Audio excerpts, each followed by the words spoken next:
él quería que nos fuéramos a Japón a tocar guitarra y quena, porque eso iba a ser la nueva música del mundo. El grupo Suramericano nunca ha mentido sobre para dónde va o de dónde viene. El grupo Suramérica nunca ha posado en nada. Creo que son pocos los centros comerciales que no inauguró Suramérica en Medellín. Me llamó Álvaro Sánchez y me dijo: Verdugo, siéntete bien, le tengo una noticia. Y yo: ¿qué pasó, hombre? Verdugo, lo que pasa es que nos acaban de contratar para hacer la gira nacional con Mercedes Sosa. Güey, pucha. No, yo casi me muero, hermano. Ya me le ponían más volumen al bajo y tal. Por lo menos ya lo oía como tun, tun. Ya no era. Yo siempre como organizado todo ese tema tuyo, legal. Extrañamente, como abogado fui pésimo. Lo único que tendría que haber defendido era mi música y no la defendí. Como músico te dije, he sido muy buen abogado porque he defendido muchas causas exitosamente. Yo terminé tocando una tumbadora horrible que toqué en Colsusí, en Bogotá, que me la prestaron. Yo no sé por qué yo tocaba eso, qué respeto con los señores percusionistas, qué pena con los percusionistas. Me faltaba una realización muy importante en mi vida y era... La música se armoniza con historias de soñadores que se han atrevido a escribir su propio camino en ella. Músicos, ingenieros, abogados, managers, productores y muchos otros agentes de la música nos cuentan cómo se han hecho un camino y qué hay que hacer para poder vivir de la música. Bienvenidos al Voltaverso, el podcast de Volta. Hola amigos, bienvenidos a un nuevo episodio del Voltaverso. El día de hoy tengo una compañía muy especial aquí en el estudio, porque el invitado del día de hoy es una persona que conozco hace muchísimos años y es una persona que considero que ha ejercido un rol súper importante en el desarrollo cultural y musical de la ciudad. Considero que es gestor cultural. Ahorita él nos dirá si se considera gestor cultural. Y es un bajista increíble, compositor, quien hace parte del grupo Suramérica. Y quiero que le demos una bienvenida al gran Juancho Verdugo. Juancho, ¿cómo estás? Muy asustado con la presentación, muy miedosa la presentación, Lelo. Muy agradecido con tu presentación, un poquito abrumado. ¿De qué? Mucha cosa. Hace muchos años nos conocemos. Sí. Ahora estaba tratando de recordar y recordé el auditorio con Fama San Ignacio, cuando te llevamos a un evento que se llamaba Hacer una canción. Eso hizo parte de mi vida como gestor cultural, de mi personaje como gestor cultural de esta ciudad, a bordo de esa nave que se llama Confama, ¿cierto? Sí, que es una nave imparable. Y me acuerdo que yo vi a Lelo y yo quedé súper impactado. Uno, con esas composiciones tan hermosas. Dos, con la voz tuya, que es hermosa, privilegiada. Tres, con tu looper, porque nunca había tenido a alguien que quisiera que lupeara en vivo, y ese día yo estaba matado. Yo me acuerdo que estuve con tu papá parado en las escalas de acceso al auditorio, disfrutándote y disfrutando y sintiéndome orgulloso de haberte invitado a ese evento. Era un evento que, entre otras cosas, hubo pues un montón de compañeros tuyos, compositores, fundamentalmente. El evento se llamaba Hacer una canción y estaba dedicado a las personas que hacían canciones de cualquier género. Sí. Y por allí pasaron... Ay, es que hoy tenemos una visita aquí. es la perrita Pepa, hombre. La dejaron escapar de allí, se nos iba a meter aquí. Qué pena, me Juancho, ahí la interrupción. No, hombre. Personajes como de todos los géneros, y yo me acuerdo hubo gente muy importante allí: Álvaro Velázquez, Pala, Alejo García, el tío. ¿El tío? ¿Quién es ese? El tío se llamaba Andrés, era de un grupo que llamaba Tres Pesos y hacía parte también de un combo de músicos, de un team de músicos que fueron los primeros que hicieron, yo creo que el reggaetón en esta ciudad. Ok, sí, 3 pesos. Te iba a decir que sí era hip hop, pero era reggaetón, pero muy del principio. Sí, muy del principio. Ellos eran de la noroccidental. Álvaro Velázquez, que ya te dije que fue el compositor del Preso, estuvo Sebastián Mejía. Ok. Había como de todos lados, había de popular. Fue un evento muy hermoso. Sí. Creo firmemente, desde mi labor como gestor cultural, desde mi labor como ser humano, en la diversidad, en las oportunidades para todos, en que no haya distingo de razas, ni de colores, ni de géneros, y que todos nos involucremos en la construcción de una escena, en ese caso de la escena musical de esta ciudad. Sí, sabes que muchas veces yo reflexiono sobre esos temas y sí me parece que nosotros como seres humanos caímos como en la trampa de categorizarnos como, lo que vos decías, como razas, nacionalidades, pues sí existen culturas, ¿cierto? Pues, pero de alguna manera eso no tiene por qué representar diferencias o sesgos, ¿sí me entendés? O sea, al final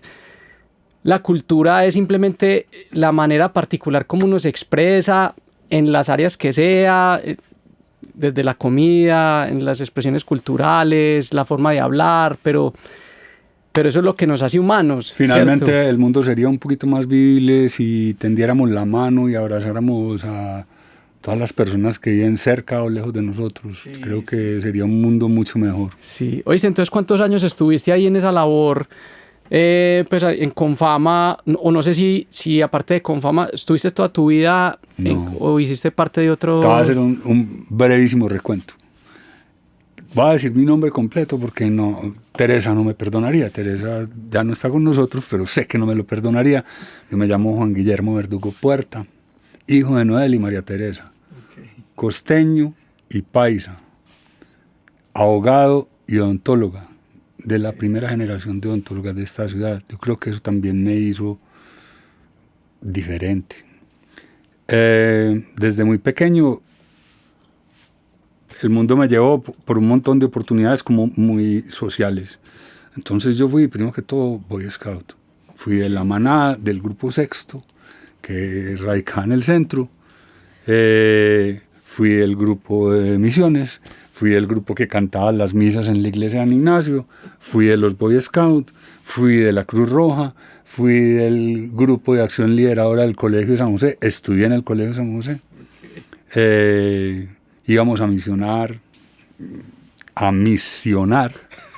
Que no se confunda. Que no se confunda. En cristianías, en alegrías. Esas eran las vacaciones de nosotros de Semana Santa, con un hermano cubano que se llama Miguel Domínguez. Esas cosas me hicieron finalmente un ser social. Esas cosas me hicieron un ser diverso. Hacia mis 23 años se fue Noel. Me había dejado el mensaje que no me dedicara a la música. Me quedé como ahí porque le aposté al derecho, pues no podía haber hecho otra carrera, un ser tan social, ¿cierto?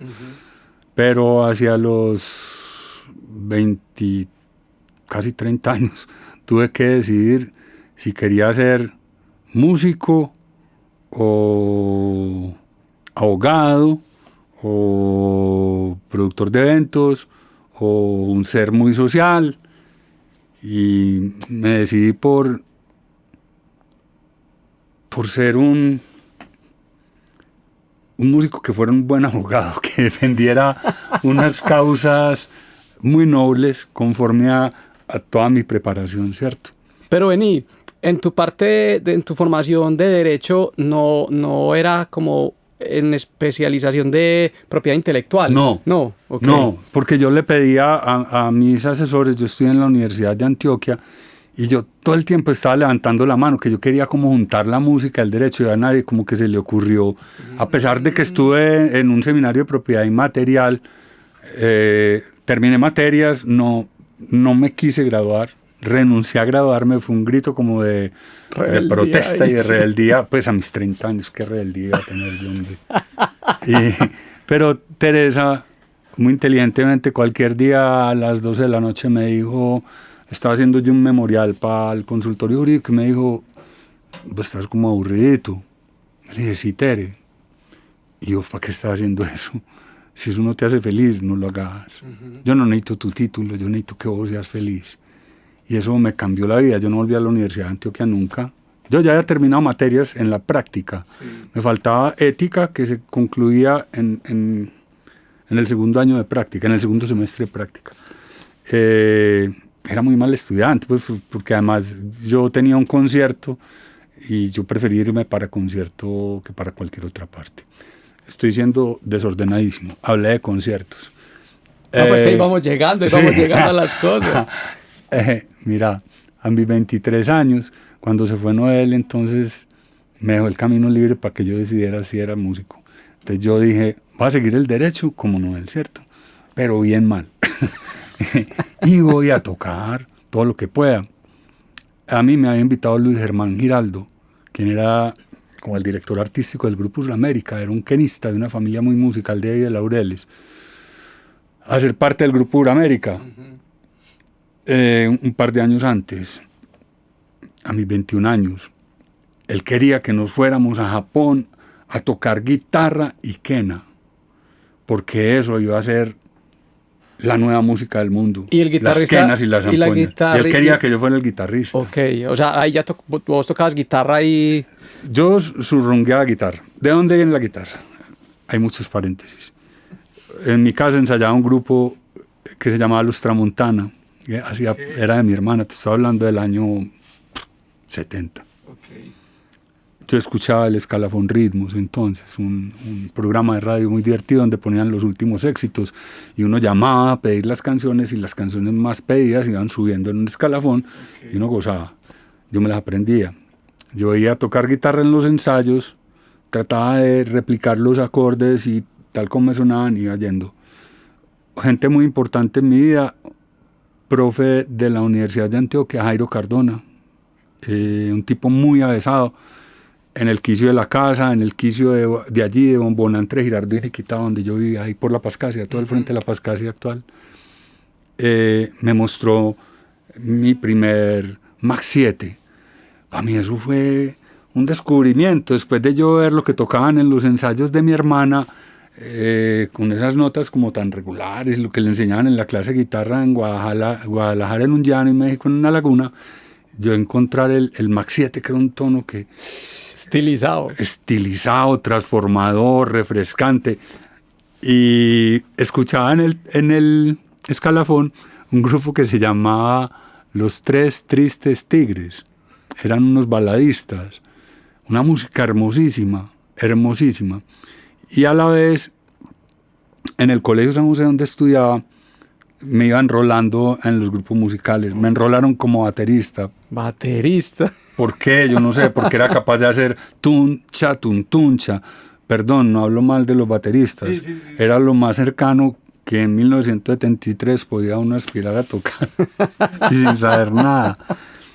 Pero me enrolaron y yo aprendí a ir más allá del tuncha, tuncha y toqué 2 o 3 años ahí.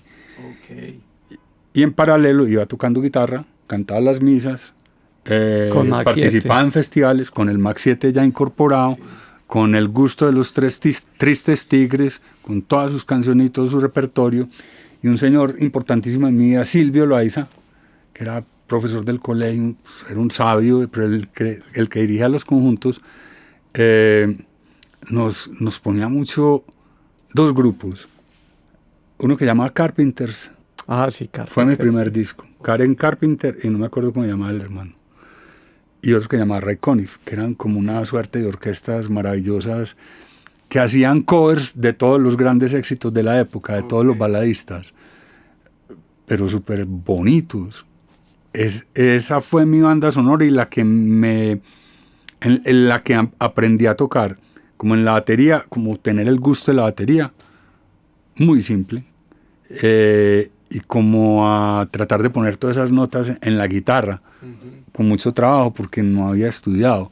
entonces me costaba mucho, pero las sacaba, tenía un buen oído. Sí, sí, sí. Acompañé muchos festivales de la canción, acompañaba a dos amigos, un amigo que se llama Juan José González, actualmente está en Sudamérica, y un amigo que se llama Luis de Londoño, que cantábamos zambas, chacareras y algunas baladas.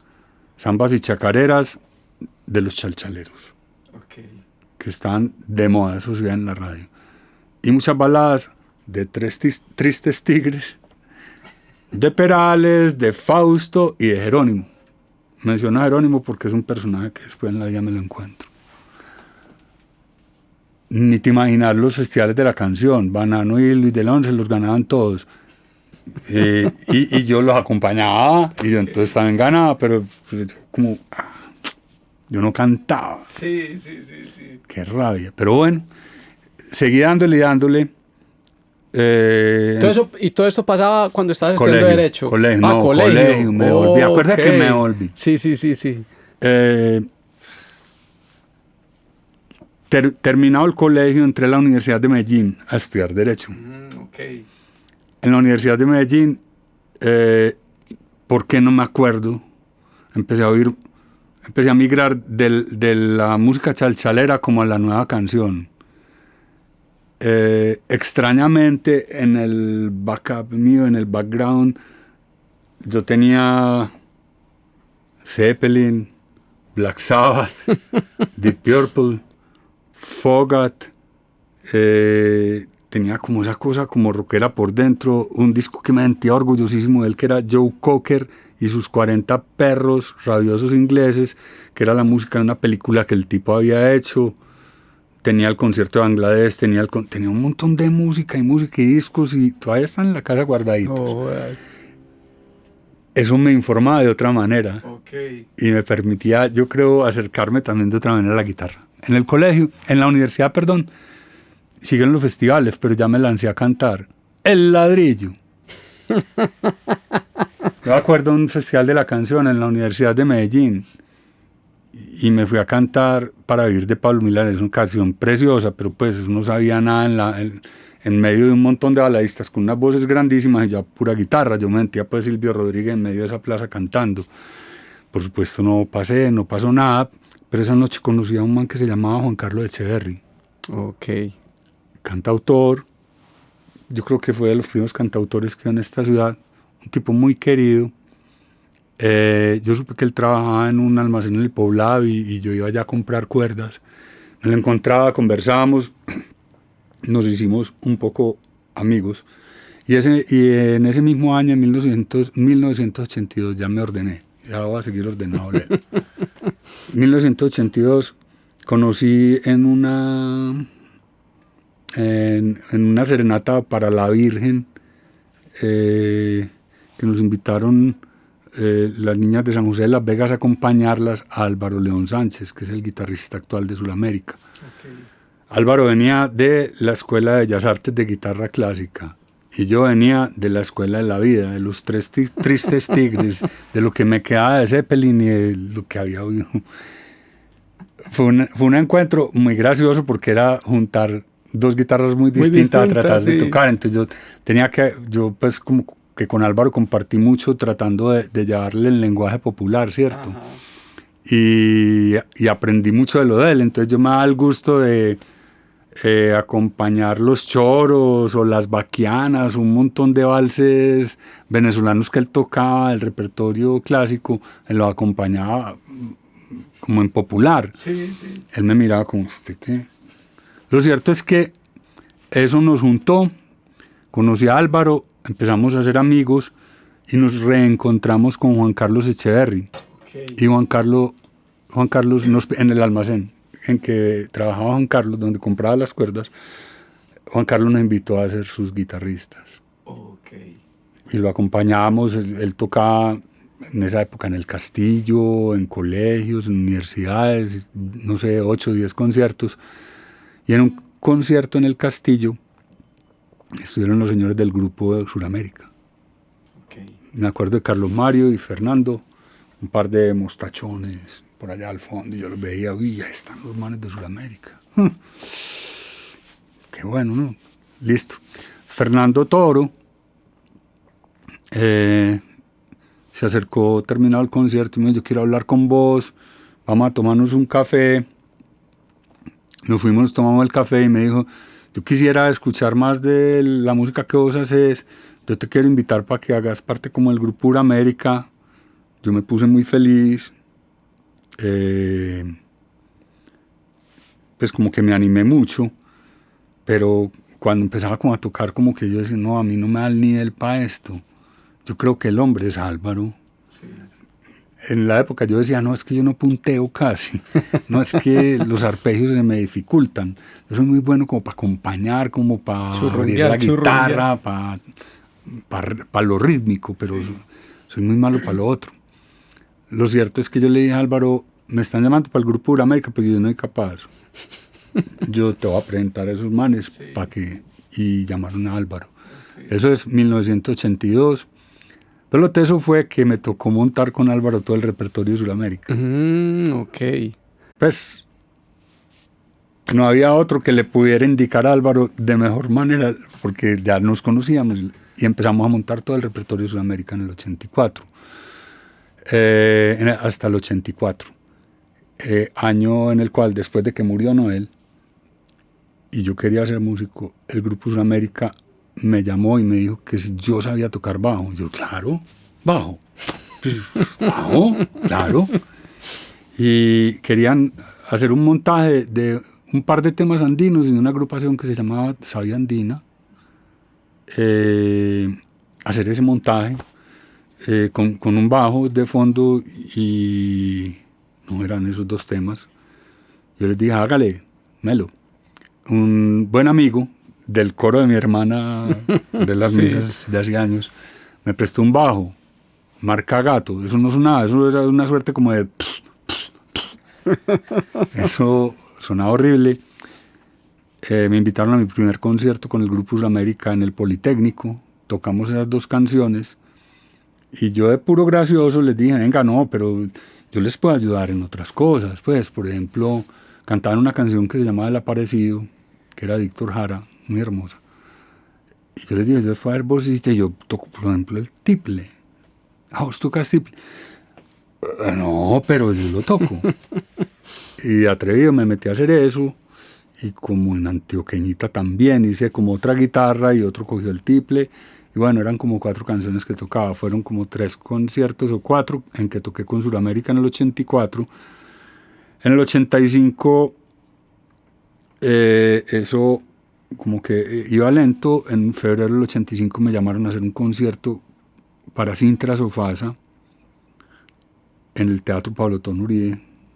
Para mí era una revelación, pues, ir a un teatro de verdad, con sonido de verdad. Ya me le ponían más volumen al bajo y tal. Por lo menos ya lo oía como tun, tun. Ya no era... y nada, tocamos para esa gente, bacano, muy bonito. Hacia el 10 de marzo de ese año me llamó Álvaro Sánchez y me dijo, Verdugo, siente bien. Le tengo una noticia. Y yo, ¿qué pasó, hombre? Verdugo, lo que pasa es que nos acaban de contratar para hacer la gira nacional con Mercedes Sosa. Ah, güey, pucha. Ah, no, yo casi me muero, hermano. Entonces, primero a buscar un bajo, ¿cierto? Que sonara. Salí para una cosa que llamaba Yamaha Musical. Ah, sí. Y en Yamaha ¿Era en la Musical, 33? ¿O en esa época dónde era? En el Centro Comercial San Diego. Ah, ok. Vos no habías nacido. No, es que mi primera guitarra eléctrica fue una Yamaha. Y en esa época yo recuerdo que solamente habían como 2 almacenes donde habían instrumentos de guitarras eléctricas y eso. Uno que quedaba en la villa. Sí, en el fondo Hangar Musical. Sí, era Hangar Musical. Y Yamaha, y era en la 33. En la 33. Estuvo en 2 sitios, pues, en la 33. Lo cierto es que me tocó, la mamá muy querida, Teresa, hizo un crédito, sacó el crédito para mí, un bajo, costó como 40.000 pesos, era un Fender Music Master Bass, era una cosa chiquita, pero sonaba bonito y tenía aguditos bonitos y tal, y bueno, nos fuimos para concierto con Mercedes Sosa, empezamos en Bogotá en el con Subsidio. Pues yo no me la creía, era una mujer, además, en la época de montaje con Álvaro de toda la música de Sudamérica, llegó a mi casa un disco de Mercedes Sosa en vivo en Argentina en el 82, que fue el regreso de Mercedes Sosa del exilio a Argentina. Entonces fue un concierto donde cantó con Charlie, cantó con León Gieco, cantó con Víctor Heredia. Entonces me descubrió como otro mundo, más allá de los chalchaleros, más allá de los rockeros, más allá de los cubanos, que fue el mundo de los argentinos. Y en conexión con el folclore que hacía Mercedes estaba como el rock de Argentina.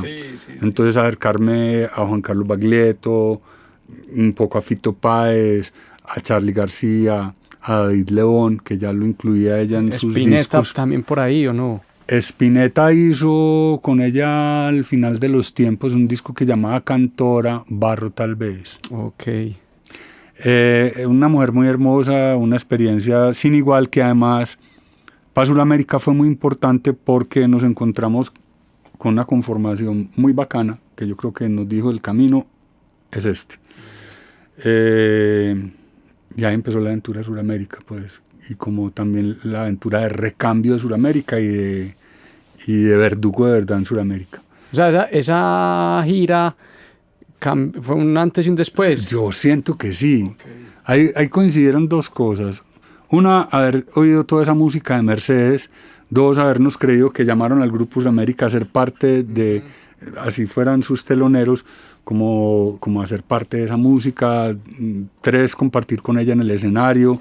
Cuatro, ver estos señores que tocaban, eran tres músicos: Nicolás Brizuela en la guitarra, Oscar Aleme en el bajo y en los teclados, y un señor que se llamaba Osvaldo Avena en la batería y bombos legüeros. Eran una fila de bombos legüeros. Aquí, tres rotontones, un bombo y un redoblante. Y ese tipo hacía sonar eso divino. Lo cierto fue que el repertorio que Mercedes ejecutó esa noche, yo no dije no chillar, en el Teatro con Subsidio incluía canciones de todos los señores que te dije, de Alejandro Lerner, de Víctor Heredia, de León Gieco, mucho folclore argentino, pero también mucho rock y mucha nueva canción de América Latina. Cuando hablo de nueva canción, te hablo de músicas de Chile, de Argentina, de Uruguay y algo de Bolivia. Y la revelación de que esa conformación instrumental funcionaba muy bien. El Grupo Sudamérica tenía unos bombos legüeros y aprendimos que le poníamos rotontones, entonces era una suerte de batería. Y un platillito y tal. Tenía los charangos, el otro señor Álvaro Sánchez que hacía la guitarra, y las quenas de Luis Germán, y Juan Verdugo en el bajo. Yo terminé tocando una tumbadora horrible que toqué en Colsucí en Bogotá, que me la prestaron. Yo no sé por qué yo tocaba eso, qué respeto con los señores percusionistas, qué pena con los percusionistas. Lo cierto es que eso me puso en contacto con la vida, con otras músicas y con la capacidad de Mercedes Sosa. Sudamérica llegó a Medellín, hubo un hecho también determinante: Luis Germán Giraldo decidió abandonar el grupo, y el grupo, como ante esa hecatombe, que era muy loco pensar en el grupo sin Luis, que era el de los vientos, reaccionó todos los días llevando instrumentos distintos. Fernando Toro llegó con un sintetizador, y qué vamos a ver con eso, pero ¿quién va a tocar eso? No, yo lo toco, pues cualquiera lo tocaba, y hacían pin, unas campanitas y unas cosas, y Verdugo en el bajo. Verdugo, tenés que comprar un amplificador. Me fui para Yamaha otra vez, hice otro crédito, me compré un amplificador de Yamaha, y bueno. Álvaro, entonces, como vinimos enloquecidos con las Ovation que usaban los argentinos, entonces Álvaro compró una Ovation y el grupo empezó a sonar como diferente. Y la otra decisión fue, a ver, nosotros venimos como de un fondo andino. El grupo era esencialmente andino. Hasta donde cuando yo llegué iban 3 discos, uno que se llamaba Impresiones del Sur, después Barro y Antimadera, después un disco que llamaba simplemente Volumen 3 y un disco que llamó Sudamérica en vivo en el Teatro Pablo Tón Uribe. Creo que fue el primer disco grabado en vivo en Medellín. Sacaron la consola de Codiscos, la llevaron allá, grabaron el en vivo. Ese disco extrañamente tenía mi mano, porque como yo había participado con Álvaro del montaje de sus canciones, yo no sé cuándo hablamos con Luis Germán y con alguien más para que hicieran Escalera al Cielo. Y Sudamérica grabó Escalera al Cielo en ese disco. Ah, no jodas. Y grabó un popurrí de música colombiana también. Grabó 2 o 3 cosas como muy sorprendentes. Porque además Luis Germán Giraldo, como te decía, era un tipo soñador. Y entonces él habla de un término que llamaba música universal maravillosa, que era que a través de su instrumento pudieras interpretar cualquier cosa del mundo. Okay. Entonces, en el segundo disco de Sudamérica existía la Marcha Triunfal de Aida, o Polvo en el Viento de Kansas, o Las Baquianas de Bach, está el mundo tolimense. Sí. Una pregunta que me surge ahí, o sea, Sudamérica siempre ha sido un grupo independiente, o en algún momento también Codiscos y estas disqueras les hicieron alguna propuesta y firmaron algo. No, Sudamérica era artista de Codiscos. Ah, okay. Hay un personaje vital en la vida de Sudamérica y en la vida del disco en Medellín y de muchos artistas de esta ciudad, que se llama Marco F. Euse. Okay. Marco F. Euse era hijo de Marco F. Euse Jr. y el otro se llamaba Marco F. Euse. Marco era el productor como natural de Sudamérica para Codiscos. Okay. Pero él manejaba una línea internacional de Codiscos. Entonces Marco manejaba las cuentas de unos señores que nadie conocía aquí, que llamaban Alberto Cortés, sí. Un man que llegaba en esa época, que llamaba José Luis Perales, Jerónimo, Mateo Balboa, otro señor Toledo, bueno, un poco de artistas. Toledo. Andrés Toledo se llamaba. Toledo. Pero sí. Ese Andrés Toledo... Era baladista, era un baladista. Pero era de aquí. Sí. Ay, yo creo que yo sé y quién Mateo es. Balboa. Pero vení, creo que ese Andrés Toledo... ay, es que yo creo... Andrés Toledo era su nombre artístico. Yo creo que se llamaba Carlos da Pena. Era de los da Pena, que eran unos da Pena que cantaban y eran muy amigos de Sudamérica. Como españolete. Él tocaba mucho música como flamenca. Sí, eran Luis da Pena, era una familia. Él se llamaba Carlos da Pena. Uy, ay, Juancho, no te imaginas esto tan loco, Cuando yo era un niño, una pulguita, habían reuniones familiares, un tío, hermano de mi mamá, llegaba con un señor a las fiestas en diciembre, un señor charrísimo. Eran ronquetones. Sí, un señor con un humor, yo me ponía a llorar de la risa, pero resulta que ese señor también llegaba con guitarra. Y ese man empezaba a cantar y yo era así embobado. Yo estaba aprendiendo a tocar apenas mis primeritos acordes, 7, 8 años. Y mi papá me decía, vea ese man, que no sé qué, párale ojo a las letras y todo el mundo en esas reuniones familiares, ese man sacaba la guitarra y todo el mundo a escuchar a ese man cantar. Andrés Toledo. Entonces mi papá me decía, él se llama Carlos da Pena, pero su nombre artístico es Andrés Toledo. Oígame ese chisme. Y yo, no jodas. Entonces él iba así, en cada año iba un par de veces así a alguna reunión familiar y para mí era, va a venir da Pena. No va a venir sí, va a venir. Uy, va a venir da Pena. Y entonces un día me dice mi papá, esa canción que él está cantando él, la escribió él, esa es de él. Y yo, ¿cómo? Es que uno puede escribir canciones. Entonces ahí yo empecé como a curiosear, como combinar. Yo me sabía Samba de mi Esperanza, El Camino de la Vida. Entonces yo puedo combinar el do mayor con un la menor y un fa. A ver, cambiémosle el orden y inventémonos algo. Fue muy influenciado por Carlos da Pena. Y ese man a mí me impactó mucho, yo siendo niño. Qué nota escucharte, porque a mí se me había olvidado el nombre artístico. Y papá me decía, es que una canción de él tuvo, él tuvo un cuarto de hora con una canción en una telenovela. Yo creo que sí. Pero yo no me acuerdo. Pero y él se retiró de la música. Bueno, qué nota, me emocionó. ¿Verdad? Como Amparo Grisales, me ericé. Lo cierto es que Marco fue muy importante, porque Marco defendió la música de Sudamérica y la música de todos esos señores, o sea, de grandes baladistas. Marco me compartió a mi música el primer disco que yo tuve en la mano de Fito Páez, que es del 83, fue la mano de Marco F. Porque le llegaban a él las muestras y como no lo iban a grabar aquí ni lo iban a representar, entonces me los regalaba y me regaló Lerner, una chica que se llamaba Claudia Puyó, de Fito Páez. ¿Y todavía tenías esos discos, sí. o no?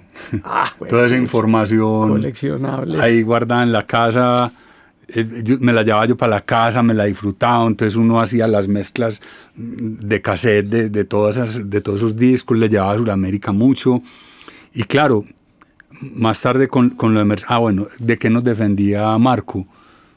Pues defendía entre comillas, del binomio de oro, de Nietzsche, sí. de Joey Arroyo, todo Rafael esto, Ricardo y yo, Rafael Ricardo y otro señor que cantaban vallenato.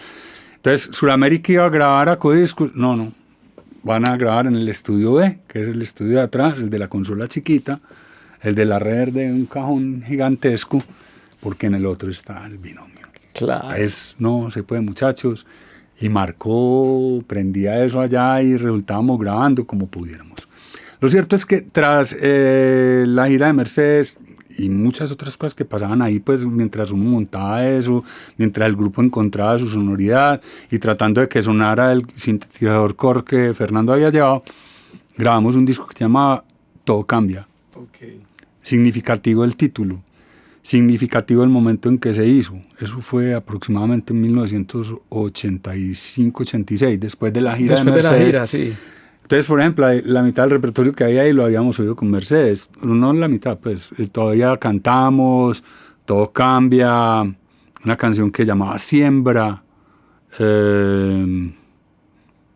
Grabamos Feel So Good de Chuck Mangione, que era un instrumentista, un trompetista. Grabamos una canción que se llamaba La Partida. Grabamos El Hombre del Piano. Como siendo fieles también al pensamiento que tenía Luis, el que se había ido de siempre hay que tirarle a toda la música. Y El Hombre del Piano se convirtió como en un éxito del grupo Sudamérica aquí, porque era una versión, después hubo una versión también del Hombre del Piano de Ana Belén y el marido. Y Ana Belén y el marido. Y Víctor Manuel. Ya. Uf. Sudamérica lanzó Todo Cambia en el Cerro Nutiara. Okay. En 1986. Lo batuteó, produjo el concierto un señor que se llamaba Joaquín Valencia. Joaquín Valencia era un productor de espectáculos que a sus 15 años trajo aquí a Menudo. Es un ignaciano. No, Sí. ¿De 15 años trabaja a Menudo? Sí, claro. Fue pucha. No, ese man fue grande en la vida. Te voy a decir qué más hizo. Ese man montó en 1987 una feria que llamó Modo 87 y Modo 88. Ferias que inspiraron a Inés Moda para reclamar y decir, hombre, no de un particular trabajar con el negocio de la moda, eso lo debemos hacer nosotros. Y en 1989 Inés Moda empezó con Colombiates y con Colombia Moda. Pucha. Joaquín lanzó el disco, nos tiraron monedas. ¿Cómo nos atrevíamos a coger la música andina, a hacer lo que estamos haciendo de la música andina? Como que El Hombre del Piano y que todo cambia. Y eso con un sintetizador, sacrílegos. Nos acompañó Jairito.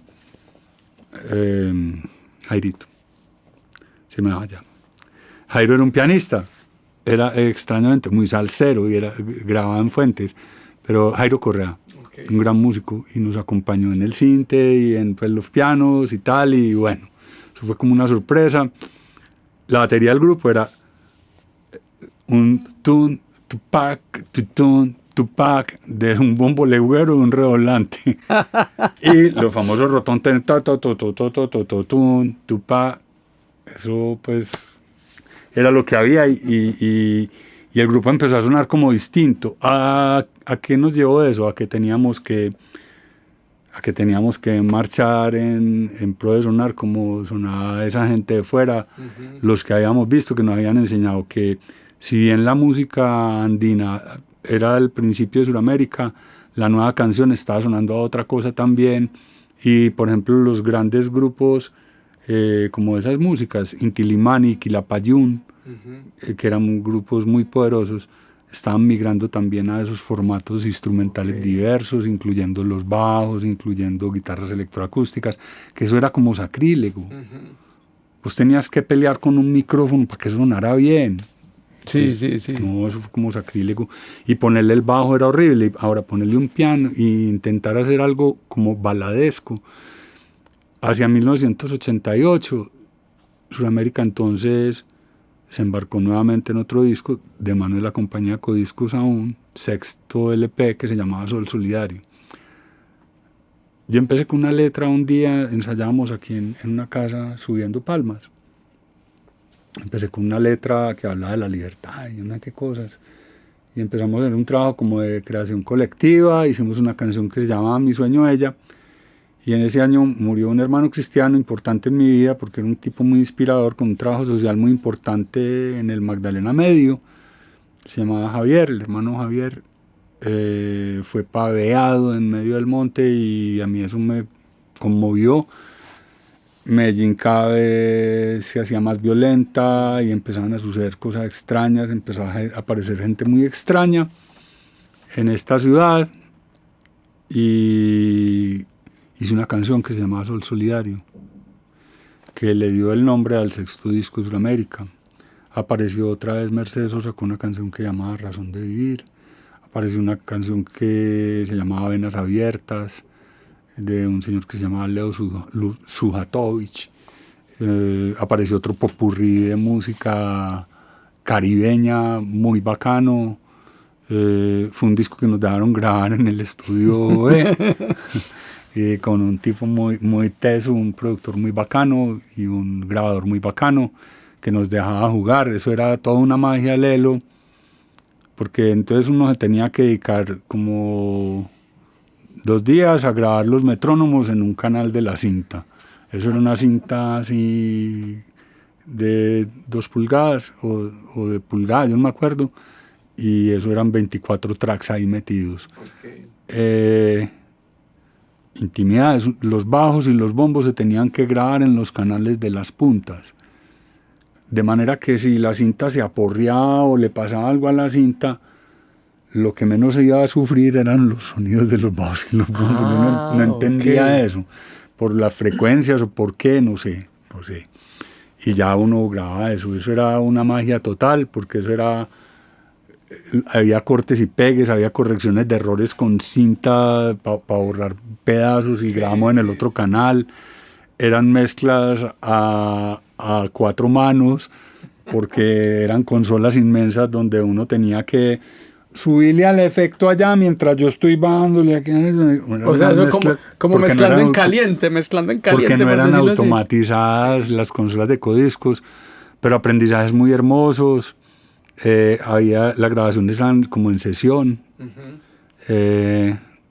sobre todo ese disco, eso fue un aprendizaje.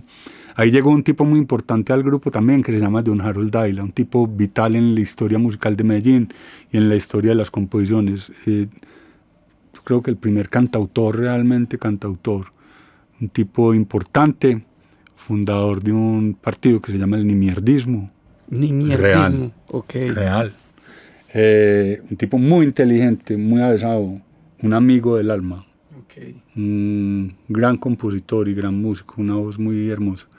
Harold hizo parte del grupo Suramérica desde ese año de Sol Solidario, ahí grabó como unas voces con nosotros y hacia 1988-89 emprendimos la grabación del 7º disco de Suramérica, que prometía ser la sensación, porque teníamos ya un repertorio que incluía una canción de Verdugo y de Harold, 2 canciones de Harold y una canción de Verdugo que se llama Acompaña en la lluvia, que es como una canción que se ha convertido en ícono y en himno es como del grupo. Sí. Muy escuchada. Ese disco tiene historias muy hermosas también porque fue grabado en una época en que estábamos en toque de queda. ¿Qué año dijiste ahorita? ¿80 y qué? 88, 89. Estábamos en toques de queda. Yo trato de ubicarme como en qué estaba pasando en mi vida en ese momento, pues. Lo grabamos en Estudios Blues. ¿Cuál era Estudios ese? Blues queda en la Guacatala, justo como atrás de Afide, en ese pequeño barrio que hay, hay grababa un man que se llamaba Chava, Edgar, creo que era Edgar Chavarría, un genio, el tipo era un genio. Ese tipo hacía música muy distinta, ya había un guitarrista que murió el año pasado que se llamaba Alejo Restrepo, un tipo de Bogotá, hermano de Mario Restrepo, unos músicos muy tesos, trabajaban con Chava, grababan muy hermoso allá. Entonces Codiscos nos dio la oportunidad de que fuéramos a grabar con Chava buscando una sonoridad diferente. Pero cuando empezamos a grabar eso, empezaron los toques de queda. Y las jornadas de grabación de nosotros eran, pretendían ser 5 a 10 o 11 de la noche, y el toque de queda era a las 8:30 de la noche, 8:30 o 9 de la noche. Entonces nosotros llegamos, empezamos a grabar y nos acaba la sesión de grabación. Teníamos que salir corriendo para la casa todos. Sí. Lo cierto fue que Codiscos decidió encomendar la grabación de ese disco a un señor que se llamaba Juan José Arango. Juan José Arango tenía un estudio que se llamaba el Estudio del Tío Conejo.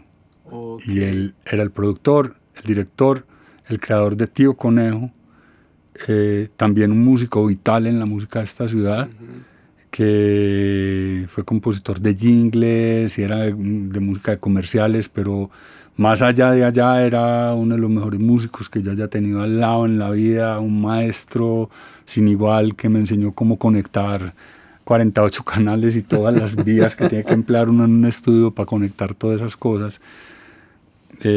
Cuando todavía había tantas cosas análogas, pues, y las conexiones eran visibles y físicas. Se tuvo que emprender la grabación de ese disco en MIDI. De manera que Juan trabajara en el dial, en el asunto. Como a mí me importaba muy poquito el derecho. Pacho, te iba a preguntar que entonces qué estaba pasando yo ahí. Yo estaba en la universidad y a mí me dijeron, Sudamérica va a grabar, y ese señor necesita a alguien que como que se vaya con la guitarra y le vaya cantando las canciones para que él vaya haciendo la cosa. Porque no habíamos hecho ni guías ni maquetas y se nos vino esa cosa. Entonces a mí me tocó irme con Juan José para el estudio. Y yo le iba cantando, él iba haciendo todas las maquetas de MIDI, todas las cosas. Después nos tocó ir a grabar todas las voces a la casa de él. Eso también fue una magia porque era oír un Sudamérica por primera vez con una batería, así fuera MIDI. Sí, con una batería, ¿verdad? Eso era muy gracioso. Tocando unas teclitas. Imagino los sonidos. Sí, no. Gigante, con una reverb gigante. No, todavía se pueden escuchar. Están en Spotify. Ese disco se llamaba Esperando Vida. Una canción muy hermosa de Harold, que también fue como ícono de esa época. Hablaba de las luchas chilenas, pues. Era una canción totalmente a capela. Era muy impresionante, muy hermosa. Sentir la compañía de la lluvia como yo me la había soñado, con batería, con teclados, para uno era un descubrimiento, un string detrás y tan. Bueno, eso fue La Machera. Hicimos un concierto muy hermoso en el Teatro Metropolitano para lanzar el disco. Digamos que eso se vendía bien, pues uno no era revendedor de discos, pero uno lo vendía a la salida de los conciertos y yo vivía de vender discos. Después, esto está muy lento, voy a apresurar. Después, Codiscos volvió a confiar en Juan José, le encargó hacer un disco que se llamó Entre Ustedes y Nosotros. Entonces a Verdugo ya le preguntaron en el grupo qué es incluir canciones, entonces incluimos canciones de Verdugo. Entre Ustedes y Nosotros, que le da el nombre al grupo, al disco, perdón.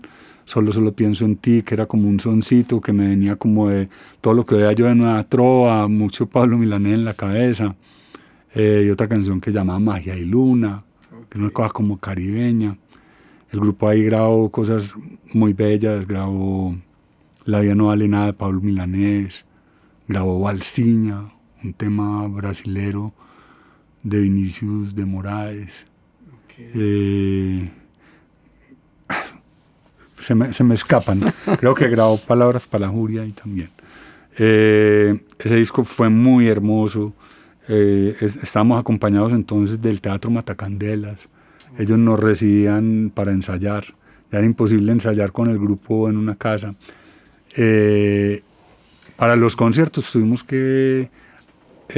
bueno, tras la aventura de la grabación de Esperando Vida y aparecer los pianos definitivamente en el grupo, el grupo se da la tarea de conseguir un pianista. Jairo Correa no podía porque era salsero, volteaba para todos lados con orquestas. Sí, muy cotizado. Y aparece un pelado que conocimos en un festival de la canción y que con su talento, su destreza, su musicalidad, su inteligencia y todo su brillo se robó la dirección del grupo, la dirección musical, abordó la dirección del músico, lideró la dirección del grupo. Daniel Escobar. Daniel Escobar. Entonces Daniel entró siendo... Un pelado, tenía 15 años. Pucha, es que Sudamérica es un semillero. Lo mismo no pasó con Alejo Vázquez. Y Alejo Vázquez. Batería. Entonces después entró Jorge Vargas, que era también... percusionista. Sí, percusionista. Sí. Jorge, qué pena interrumpirte. Jorge grabó en mi primer disco unas congas, pero fue porque Alejo pues gestionó eso. Yo me acuerdo de él, claro. O sea, hay una canción de mi disco que se llama Lo Mejor de Mí, que es como un bolerito, y él grabó ahí las conguitas. Jorge es un personaje vital también en la historia de esta ciudad, es un gran músico, hizo parte de Quimosis, trabajó con Juanes, hizo parte de un par de orquestas, trabajó con Alfredo de la Fe mucho tiempo, un tipo muy talentoso, un tipo de alumno de Diego Galé, pero un tipazo. Y amigo íntimo de Diego Galé. Y muérase de la risa, el Colegio San Ignacio nos inundaba.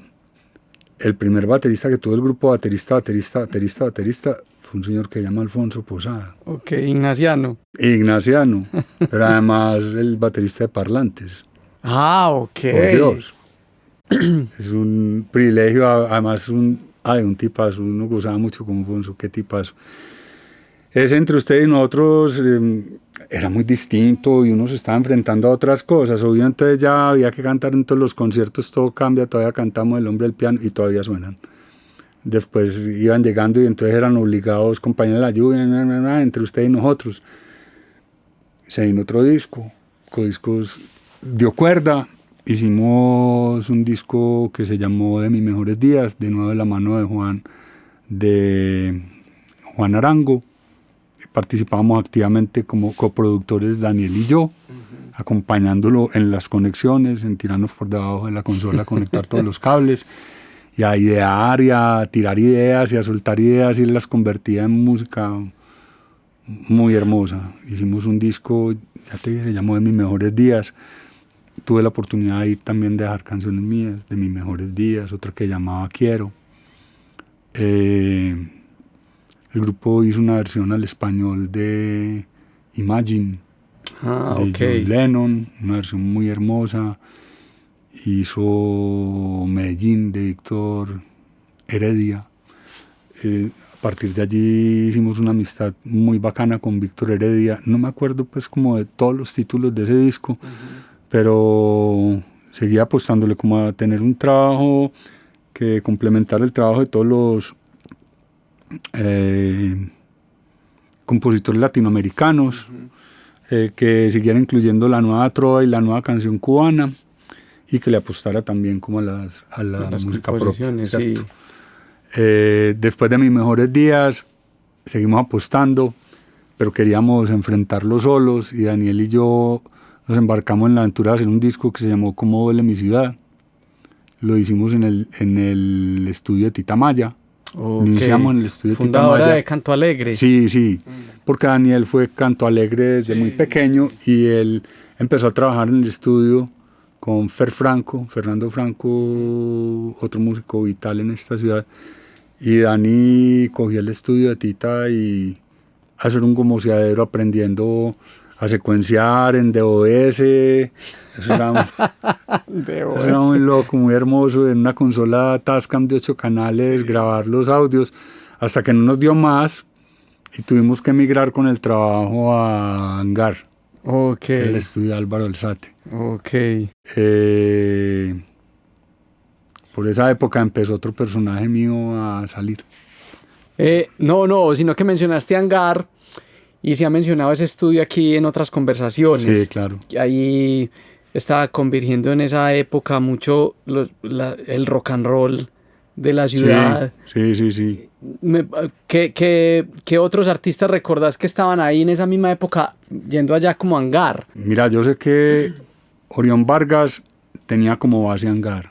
Okay. Que Orión fue un tipo vital, era del grupo Código. Código, era como medio electrónico, era como... Pero Orión haciendo también parte de esa banda. Orión hacía parte, pero adicionalmente se convirtió también como uno de los productores de allá. Quien dirigía el estudio era Álvaro Alzate, que era dueño de la empresa de sonido Hangar también. Y eran dueños del almacén Hangar Musical en la villa. Me pegué una surtida, yo allá compré el primer controlador, la primera tarjeta. Es que era la época en que estaba también Equimosis, pues como en ese momento Equimosis estaba haciendo como su transición de ser metalero a algo un poco más latino. Como que todo eso se me empieza como a juntar ahí, como todos esos momentos. Hay historias que hacen parte, no sé si te las contó César Borges hace poco en otra versión del Volta Studio. Sí. Los estudios de grabación ya no daban abasto. Entonces tuvieron que empezar a buscar otros estudios que contribuyeran a lo que estaba pasando en esos estudios. No daban abasto de una parte y de otros no era tan negocio para ellos grabar a cierto artista, entonces empezaron a que en otras partes los grabaran.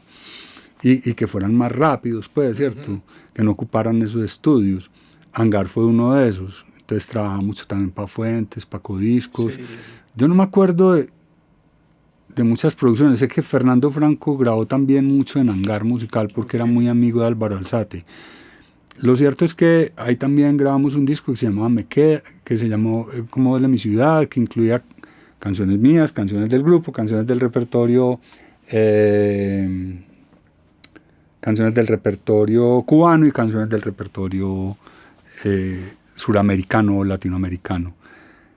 Ocurrió una cosa determinante en mi vida y es que ahí por esos años fue que se tomó la decisión de no va más el derecho. Okay. Empecé a trabajar, ese es otro de mis personajes, empecé a trabajar en el Colegio Jesús María. Ah, sí señor, ¿verdad que viste profe en el Jesús Por María? acción, pero más que profe era como director de los conjuntos musicales, hacia el 92. Me tocó volver con Jesús María como a coros y conjuntos, que Jesús María no iba a coros y conjuntos. Fue un año muy bonito porque nos ganamos un montón de premios, ganamos... la mejor solista, ganamos segundo puesto en dúos y tríos, ganamos mejor canción inédita, ganamos mejor director, fue muy grato. La bandera me la entregó Álvaro Alzate. El 92 empecé a trabajar en el colegio, trabajé allí hasta el 96. Okay. Fueron tiempos de mucho aprendizaje y muy prolíficos también, porque como que hacía mucha música yo. Y hacía mucha música para Sudamérica, y estar en contacto con todos esos pelados le permitía a uno como retroalimentar con Sudamérica y sumarle como adeptos a Sudamérica. Okay. Entonces era como toda esa pandilla de pelados que había en el Sudamérica entrando, Daniel, Vargas, Fonso, y más tarde Alejo Vázquez, que llegó al grupo cuando Fonso se dedicó definitivamente como a los otros proyectos de él. Todo eso refrescó el grupo Sudamérica y refrescó como la gente que trabajaba con Sudamérica y la gente que iba a los conciertos de Sudamérica. Hacia el año, para tener como ese dático por ahí, hace unos 30 años, es decir, como en el 95, antes de yo salir del colegio, empezamos a hacer la Villa La Burrá, o en el 90. Que eso ya es, 91, eso es un ícono.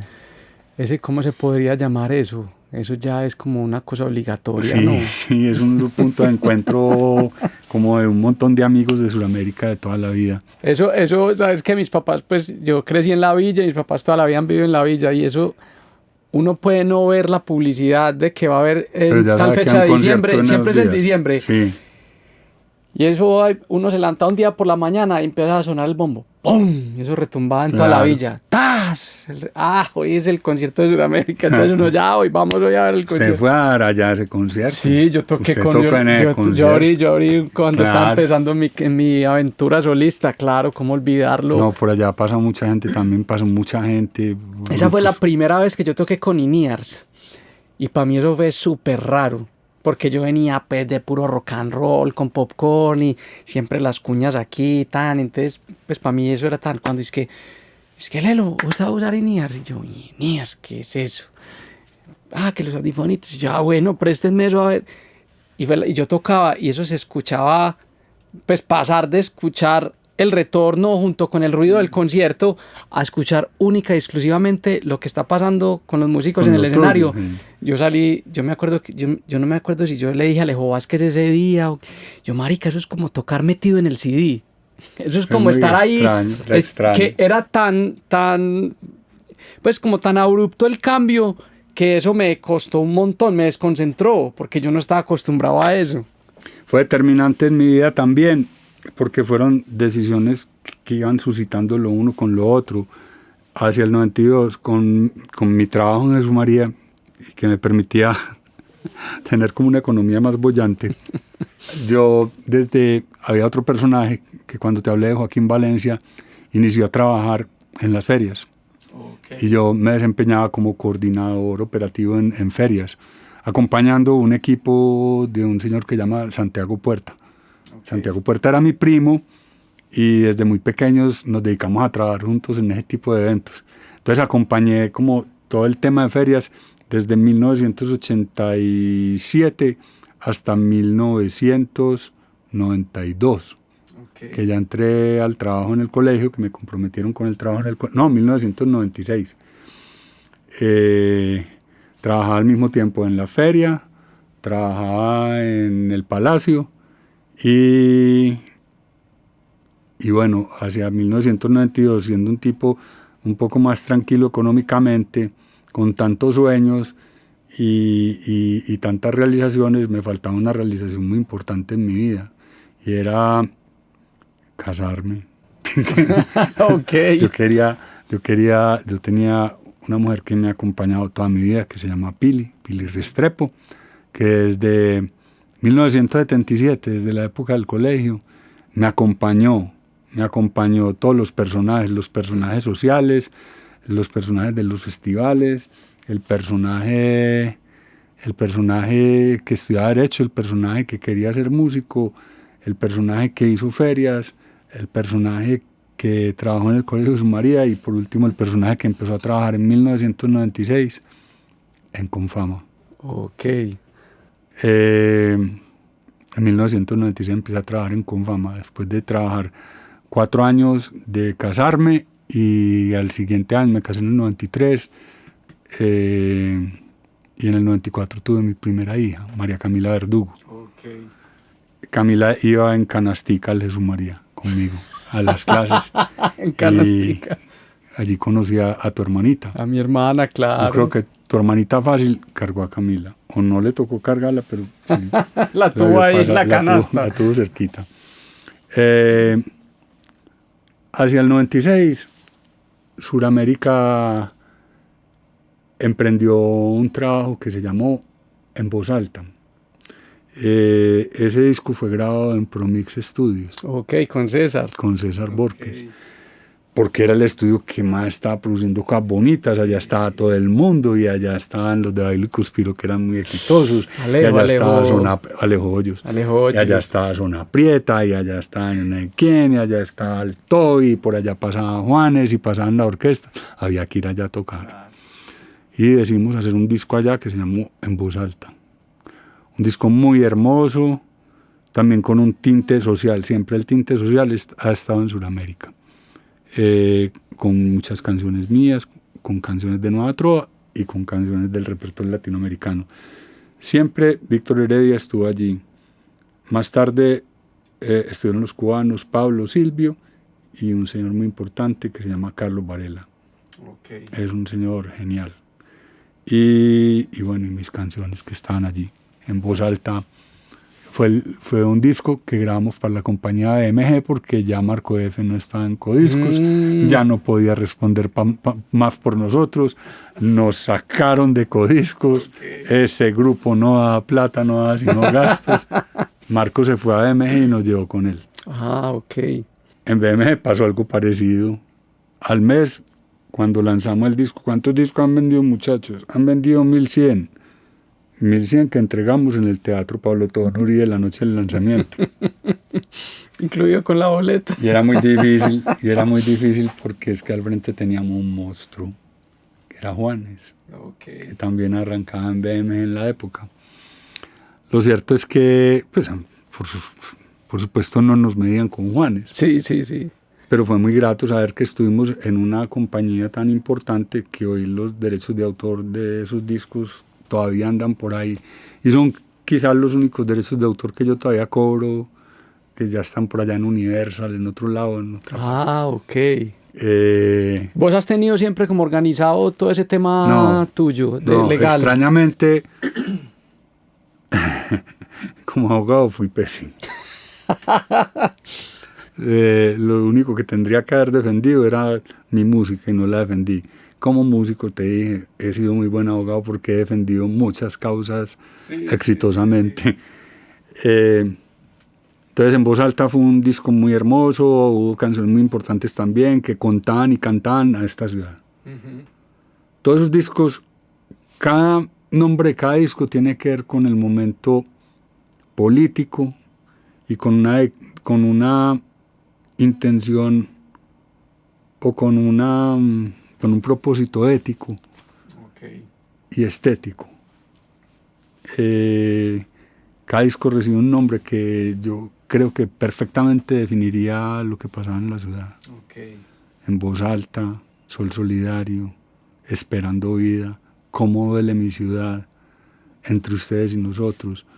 Eran discos que pretendían a llamar a la juntanza, a la reconciliación, cantándole a la paz, a la ciudad, al país, al amor, desde una intención absolutamente ética, con un propósito, desde la ética, con un propósito estético muy bacano y con un trasfondo artístico, sin pretender ir más allá de lo que éramos, con autenticidad. Un grupo de músicos no músicos.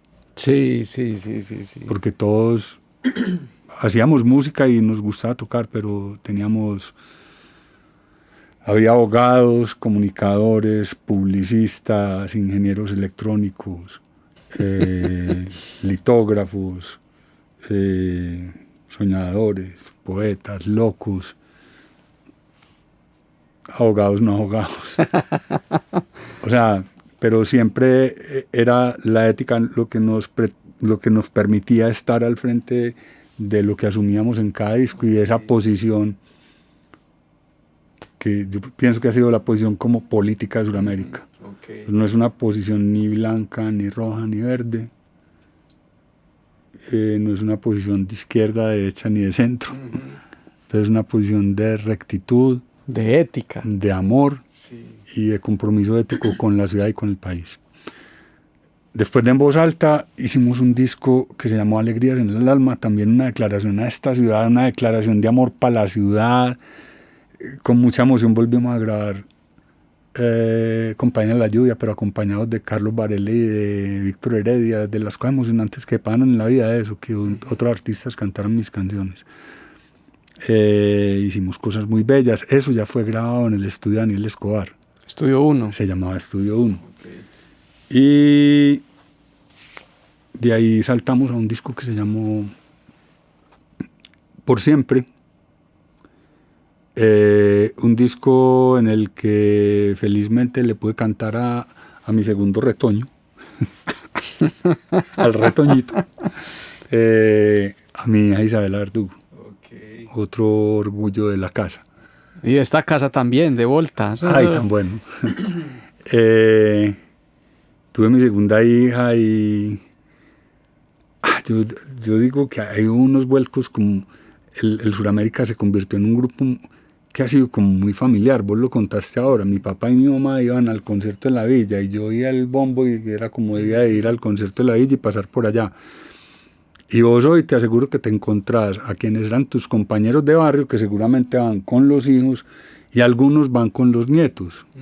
Entonces uno ve gente que vivió hace fácil 25 años allá en Taba, pero en Taba con un peladito grandote al lado que viene y lo saluda a uno como si uno fuera el mejor amigo del papá. Sí, sí. Una cosa muy hermosa que yo siento que es también parte del compromiso ético con la ciudad, con el país y con lo que hacemos. Oíste, Juancho, justamente vos hablando de eso, la música de Sudamérica nunca fue como radial, o pues como de sonar en radio, ¿o sí? Lo único que sonó fueron 2 canciones, Palabras para Julia y Compañera de la Lluvia. Y sonaron en una emisora que llamaba 89.9, que se llamaba Corazón Estéreo, que la dirigía un señor que se llamaba Carlos Bomba y otro amigo, y Chucho Mora. Eran los que programaban esa emisora. Y esos tipos le abrieron la puerta. No me acuerdo, serían 1990 y tantos o 2000 y tantos. Le abrieron la puerta a las bandas locales y todos sonaban ahí, baladistas, rockeros, todos sonamos ahí. Quedaban en un buen lugar del dial, que eso era importante, donde se escuchara bien el dial, que no fuera un rincón muy... Era 89.9 y nos radiaban. Yo me acuerdo que eso nos valió una invitación a hacer, a compartir escenario con Alberto Plaza en la Universidad de Medellín. Fue lo más parecido a haber sido como comerciales. Y fue muy emocionante y definitivamente, por ejemplo, Compañía de la Lluvia se convirtió como en un himno que sí en todos los conciertos sonaba, pero ha pasado como de voz en voz, ha sido voz a voz o voz en voz. El grupo nunca fue muy radiado. Es que a eso iba. En la radio cultural tal vez. Porque es que, o sea, el Grupo Sudamérica toca y la convocatoria siempre es muy grande. Sí. Y digamos que la ecuación que uno tiene en la cabeza es que para poder lograr vos una buena asistencia, por lo menos aquí en esta ciudad, pues la estrategia de sonar en radio es como la que uno buscaría, o mejor dicho, la pregunta que te hago es como, ¿dónde crees vos que ha estado ese valor de la propuesta de Sudamérica en siempre mantener ahí a su gente, seguir creciendo como su público, su comunidad? Porque justo lo que vos decías ahora, ya se ven las generaciones ahí en los conciertos. Y yo me puse como a chismosear en el Instagram del Grupo Sudamérica y me parecía súper bacano, como que cogían a las personas como que vas a ir al concierto de Sudamérica, sí, yo, y una señora así cualquiera, sí, yo voy a ir, no sé qué. Entonces como que me surge la pregunta, ¿cómo hicieron para enamorar a toda esa gente y mantenerla ahí y empezar a asumir el reto de que llegue gente más joven, que ya les gusta hoy en día unas músicas pues que nada que ver? ¿Cómo han asumido ustedes el reto de mantenerse vigentes, de llegarle a nuevas audiencias? No sé si ustedes lo conversan entre ustedes, como que yo vamos a hacer. Creo que hay una palabra que es importantísima y es autenticidad. O sea, el Grupo Sudamérica nunca ha mentido sobre para dónde va o de dónde viene. El Grupo Sudamérica nunca ha posado de nada. Me hago partícipe como Juancho Verdugo también de eso. Pues nunca hemos posado de nada. De ser más grandes de lo que somos o más pequeños de lo que somos. De ser absolutamente éticos con el tratamiento de todo lo que hacemos. De ser diáfanos y limpios. Yo siento que eso lo que generó fue una confianza en la gente y sentir que el grupo es como un abanderado de lo auténtico y de lo propio. Sentir el grupo como el vecino que es capaz de montarse a la tarima y cantar y contar lo que sucede. Yo no sé, o yo sí sé, creo que son pocos los centros comerciales que no inauguró Suramérica en Medellín. Te voy a decir, pues, o sea, creo que excepto San Diego. Ok. Porque San Diego ya cumplió los 50, Suramérica los cumplió el año entrante. Creo que son pocos los lugares donde estalló una bomba y Suramérica no estuvo ahí al día siguiente cantando. Creo que son pocos los eventos que recogían fondos o que querían apoyar alguna causa justa y Suramérica no estuvo ahí cantando para esa causa, sin pretender ir más allá del asunto. Creo que son muchos los eventos con trasfondo político a los que Suramérica le ha dicho no. No. Okay. No nos interesa. Hombre, pues, secretario, presidente. No. No. Creo que son muchos los eventos que hay tanto y que Sudamérica ha dicho no, son muchos. Entonces yo siento que es un grupo que ha sido honesto, limpio y ético. Y eso yo creo que a uno lo premia con la admiración y la compañía de la gente, mano. Uf, total. Eso es fundamental. Lo otro es que su música, la selección de la música de Sudamérica, como que... es que suena muy gracioso, es como música como para el crecimiento personal.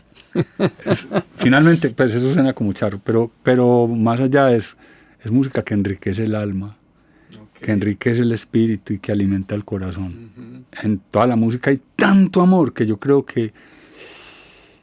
Y ha sido hecho con tanto amor, todo lo que hemos hecho, que es imposible que no se transmita en cada nota, en cada gesto y en cada acto. Una cosa que no dije desde el principio, en la vida Suramérica me ha pagado a mí por tocar algo, ni a nadie. No jodas. Suramérica toca por el gusto de tocar. Ok.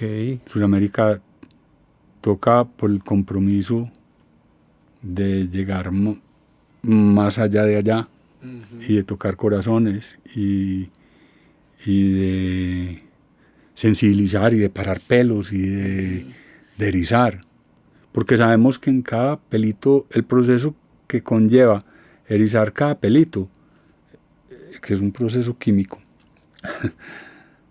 tiene conexión con cada palabra que decimos, ¿me entendés? Total. Y cada palabra fue hecha con tanto amor que es imposible que el pelo no se parara. Cuando dijimos, hay algo que me encanta a mí, me lo dije en esta semana a unos pelados en que estábamos con una actividad de Sudamérica. Es una letra de una canción mía que se llama Alegrías en el Alma y que le dio título al disco, uno de los últimos discos. Dice, más allá de mi calle está tu casa y arriba de tu casa la montaña. La montaña es tan mía como tuya y tu casa está en mi valle y mi casa simplemente al lado de tu casa. Es como una especie de trabalenguas que simplemente le canta y le cuenta que esta carrera 43A atraviesa desde la calle 37 sur o más, ¿cierto? Probablemente hasta la 187. Y toda la gente que atraviesa esa calle y todo ese gris de esa calle, parce, todos habitamos el mismo valle. Sí, sí, total. Todos somos absolutamente congéneres y hemos sufrido parte de los mismos dolores. Y yo no sé dónde se nos olvidó, y volvemos al principio, abrazarnos, darnos la mano, vernos como... palabra tan retro, congéneres. Me la encontré. Es que me la encontré. Sí, vernos como congéneres y vernos como seres humanos. Sí. Eso ha sido definitivo en la vida de Sudamérica. Qué nota. Eso ha sido definitivo en la vida de Sudamérica. Y yo creo que los músicos debíamos echarnos, seríamos tan productivos si trabajáramos en ese sentido. Yo sé que hay músicos que trabajan en ese sentido todos los días y se levantan cada día a hacer eso, ¿cierto? No necesita ser un cantor social para ser social y para ser un buen ser humano.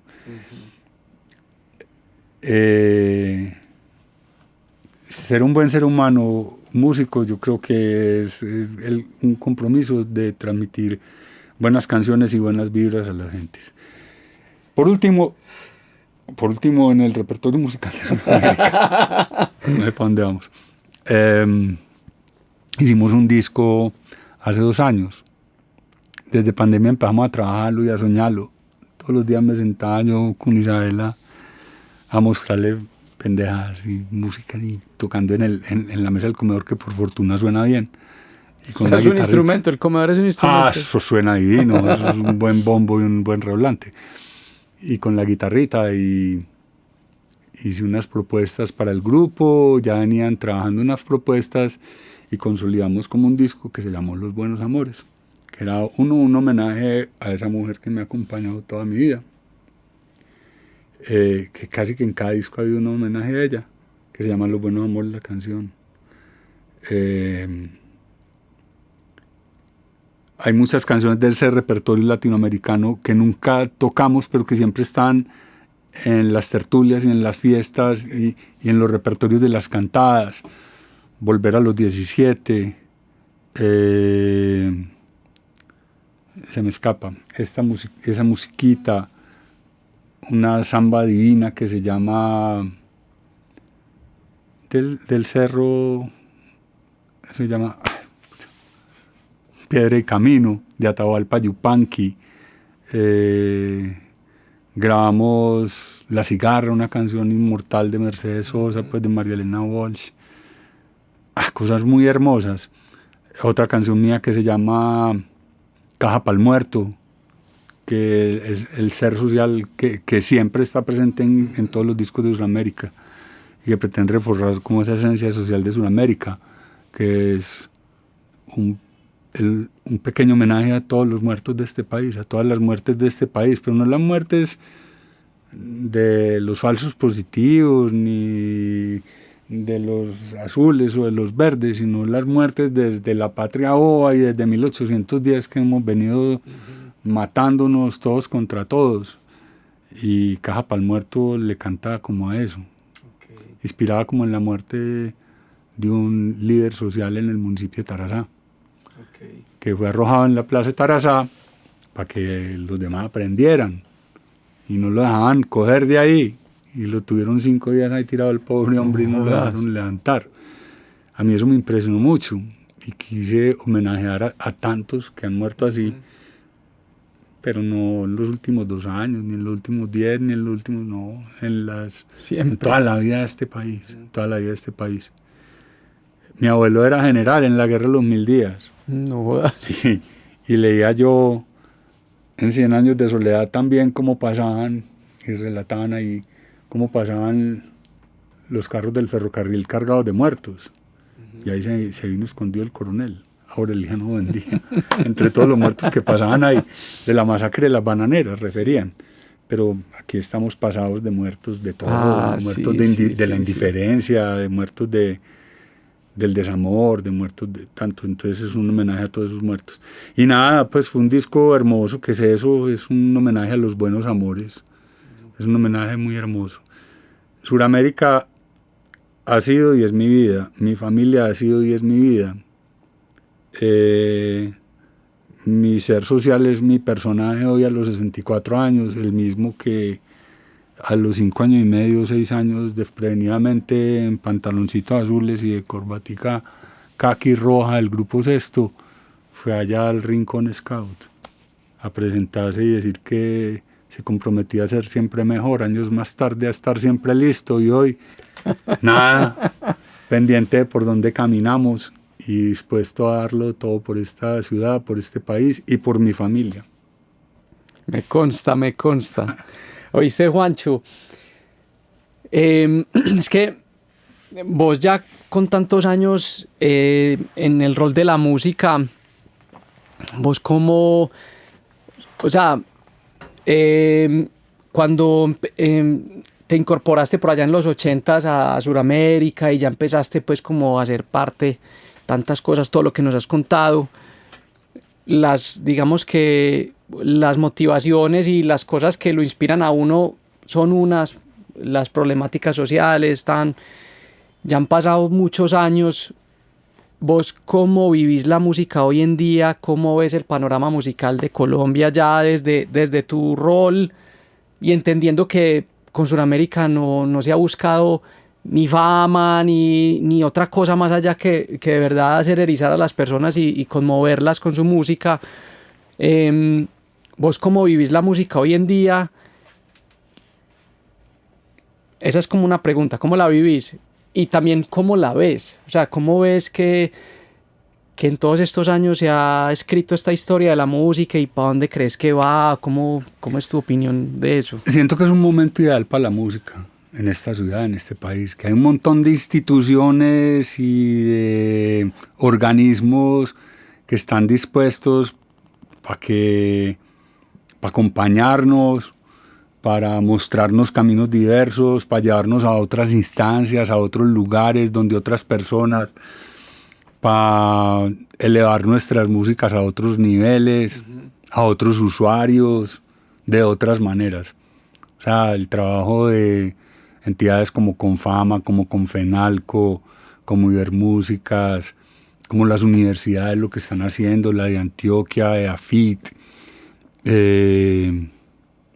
las instituciones, COCREA, ProAntioquia, lo que están haciendo es fabuloso y es trayendo un montón de referentes a que le cuenten a la gente cuál es el camino, a que se enganchen con información, a que crezcan en información y en formación, a que expresen todo eso que tienen adentro y lo lleven a otro nivel y puedan llegar a otros mercados, y que es un momento inmejorable para la música. Siento que hay que abrir mucho más y estallarnos mucho más esa cabeza para dilucidar cuáles son nuestras músicas, universalizarnos más, estudiar más en lo de adentro. Es increíble, que falta de información en la vida. Yo descubrí como el bullerengue descubrí que el bullerengue era tan cercano a nosotros hace no más de 5 años. Okay. Y el bullerengue lo tenía allí en la esquina del Océano Atlántico, en Apartado y en Turbo y en San Juan de Urabá, y las cantadoras. Descubrí mi color más oscuro a través del Petronio hace no más de 5 años. Okay.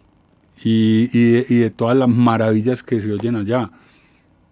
Descubrí en las calles de Medellín, con todos esos venezolanos que pasan por las calles y que nos acompañan y que pasan cantando un montón de gaitas y un montón de ritmos extraños y que pasan con arpas llaneras y con cosas, que nosotros también somos llano. Uh-huh.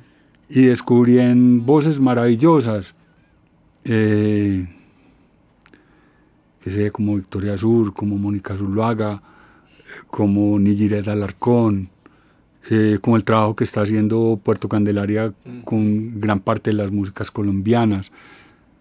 Descubrí que también somos montaña. Entonces, lo tenemos todo en este instante. Simplemente yo creo que es disponernos para organizar toda esa información y tratar de sacar lo mejor de nosotros. Vía 1, la autenticidad, la ética y el amor. De verdad, entregarlo todo amorosamente. Es imposible que el mensaje no llegue. Sí, sí. Descubrir muy bien quiénes somos y exponenciarlo. O sea, ¿quién soy yo? No qué hago yo. Eso se lo aprendí al maestro Víctor Woten recientemente en un podcast que te recomiendo, maravilloso, que se llama Words of Wisdom. Okay. Hay 30 y tantas versiones de ese podcast en YouTube del maestro Víctor Woten, un gran bajista. Uh-huh. Son 30 y tantas semanas permanentes con unos tips de información, unos tips de humanidad y unos tips de musicalidad y de amor maravillosos que me han transformado. Entonces, un recomendado. Okay. Un recomendado porque maravilloso.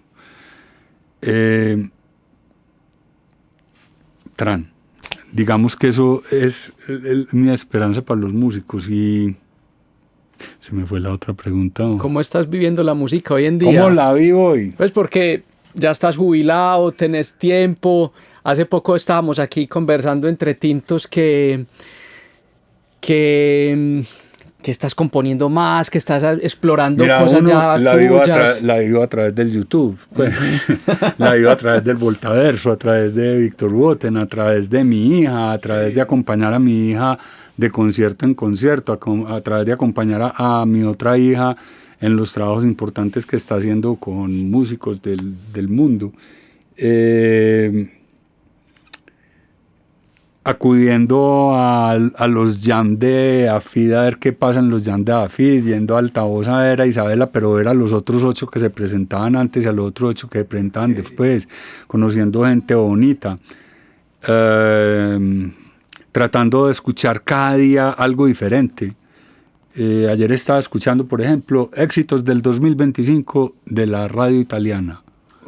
Porque además son los que tienen el poder de hacer todo más grande. Esos tipos son, la música italiana es la locura. Dejando que me sorprenda el algoritmo y escuchando cosas nuevas. A veces como que empiezo, ayer también tuve una sesión de Michael Jackson. A veces me dio esa oportunidad también de ir atrás y ver en el pasado, a propósito del bajo, ¿cierto? Para oír buenos bajos hay que escuchar a Michael Jackson. Claro. Y nada, con muchas ganas de... Recientemente hice un trabajo muy hermoso en mi casa, en un espacio muy lindo que tenemos, familiar, que se llama 402 Sala Abierta. Es una tertulia para los amigos y la familia, y para los amigos de los amigos y la familia. Es breve porque es un espacio limitado, pero fui muy feliz porque pude realizar un sueño maravilloso que era hacer un concierto de Juancho Verdugo y sus canciones.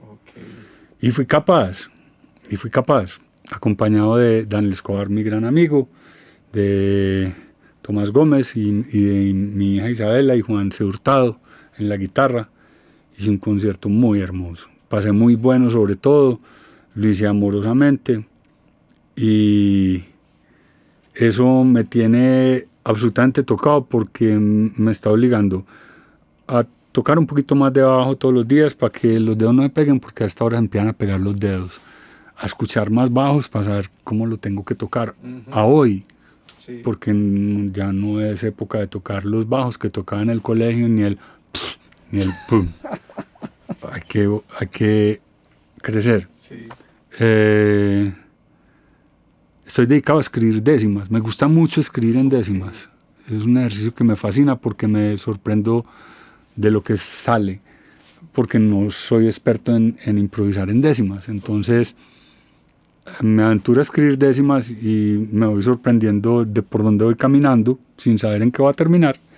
Eso me tiene gratamente impresionado y adicionalmente me incomoda para saber cómo tuviera que ponerle música a las décimas, porque como no es la métrica que usualmente pues trabajamos todos, que es como 4 líneas. Sí. A, B, bueno, eso me incomoda y me parece muy feliz. No, estoy reviviendo, tratando de ser muy feliz, de aprovechar esta época de mi vida. Tengo 64 años y pico. Y no quiero descansar un solo momento. Le digo a mis hijas que hay un ejercicio que me impresiona mucho, es cuando voy a calentar un café aún en el microondas, o cuando voy a calentar algo en el microondas y veo que pasan 30 segundos calentando algo y 30 segundos que me quedé mirando una máquina diciéndome cuántos segundos van, y no hice nada en esos 30 segundos y se me escaparon 30 segundos de la vida. Uy, a estas horas uno va más de bajada que de subida. Entonces hay que aprovechar el tiempo a lo bien. No soy muy activo, mi voluntad me da muchas dificultades, me tardo en hacer las cosas, pero con amor todo se logra. Estoy acompañado de una mujer maravillosa que amo y me ama sin decir nada, o casi nada, que no es lo mío, pero es igual, eso ya lo dijo Silvio Rodríguez hace muchos años. Juancho, perdón. ¿Qué vas a decir ahí? No, y tengo 2 hijas maravillosas de las cuales me siento orgulloso. hijo de Noel y María Teresa, hermano de María Teresa Verdugo, una mujer también encantadora, muy inteligente.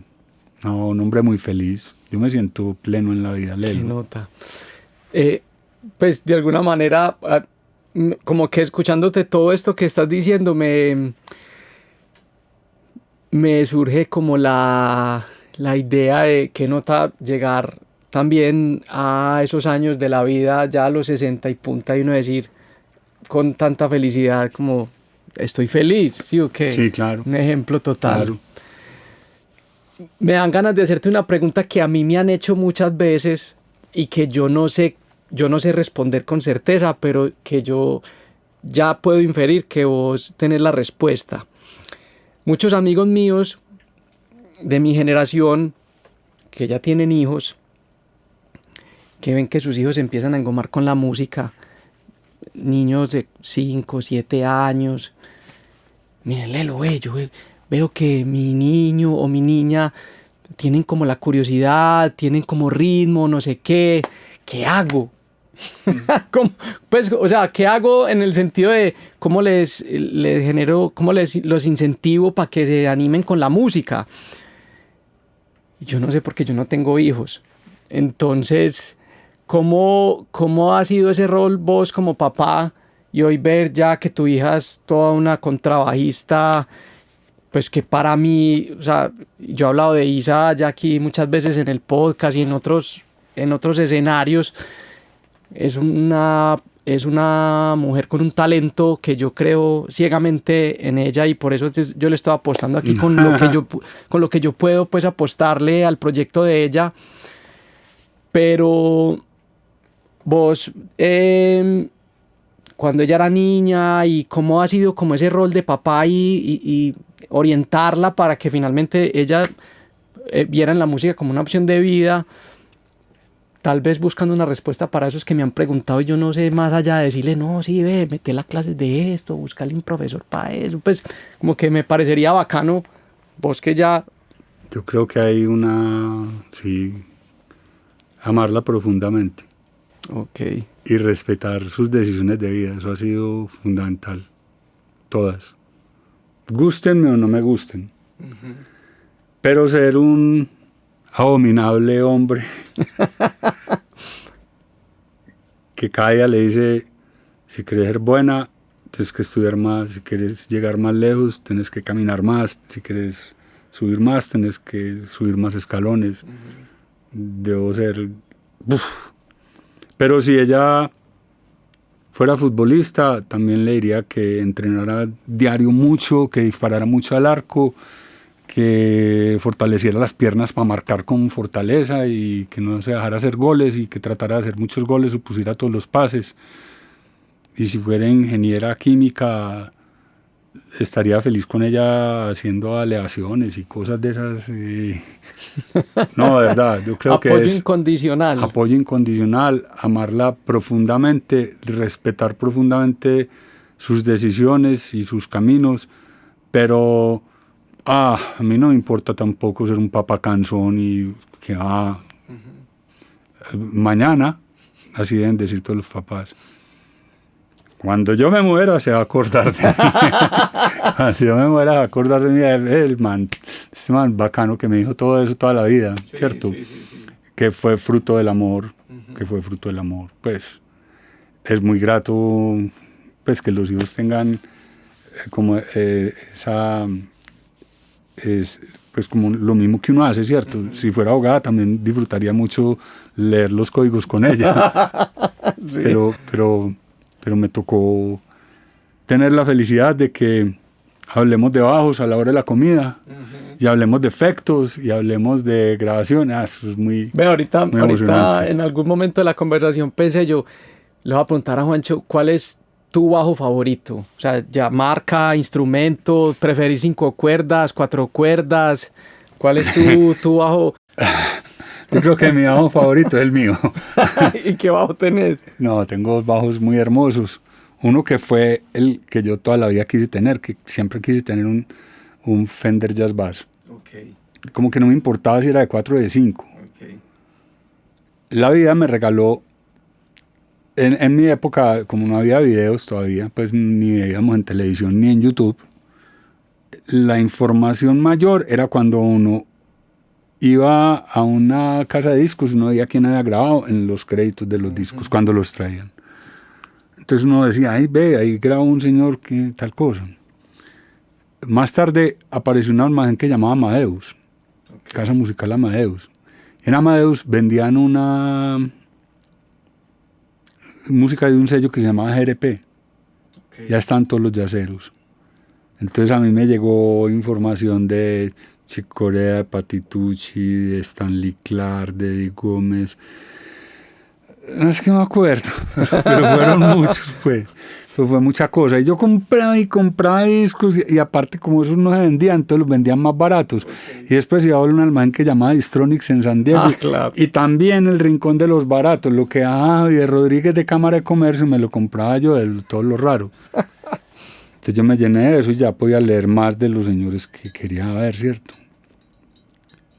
Cuando ya me hice más grande y fui mi primera vez a Estados Unidos, no sé, tenía yo 36 años.